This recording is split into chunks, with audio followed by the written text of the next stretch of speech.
ይሄ ልብስ አያምርም? በጣም ያምራል። እኔ እኮ ነኝ የገዛውለት። ምን ይሄ ብቻ ጫማውንም የገዛችልኝ እሷ ነች። ገዝቼለት እኮ አይደለም ወንድሜ 2 አመት ምናምን አድርጎ አርጅቷል ብሎ ሲጥለው ሰጥቼው ነው። እሱ ላይ ግን እንደ አዲስ አምሮበታል። እንዴ ወዴት ነው መኩ? እኔ በቃ ብሄድ ይሻለኛል። ምን ያስቅሻል? አይ ስለሰጠሁት ነገር ሲወራ አይወድም። ከሰጠሽው ምን ያስወራሻል አንቺ? እንዴ ምን ችግር አለው? ባለፈው በምንድን ነው የተጣላችሁት? እሱ ለሚስጥር አይሆንም እባክህ። ከዛ በኋላስ? አሁንማ አይሳፈጠኝም። ቆሌውን ገፈፍኩለት። ጸጽቶት እንጂ ሰው እንደማይፈራ ታውቂያለሽ። ለአንቺ ሚስጥርሽ ክብርሽ እንደሆነ ለሱ ማጣቱ መሙ ነው። መስጠቴንማ እንደ ክፉ ሊያዩ አይገባም። ሰጣው ለምትይወልሽ በስተት ቆርጬው አላርግ ሲለኝ በዊክ ሸፍኛው ነው።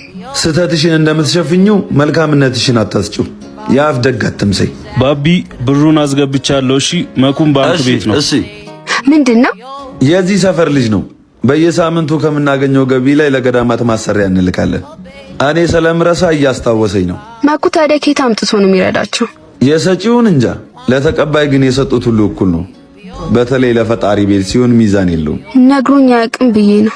መስጠት አይወራም። ኧረ በስመ አብ ድራማን ይሄ ልጅ ይስራት።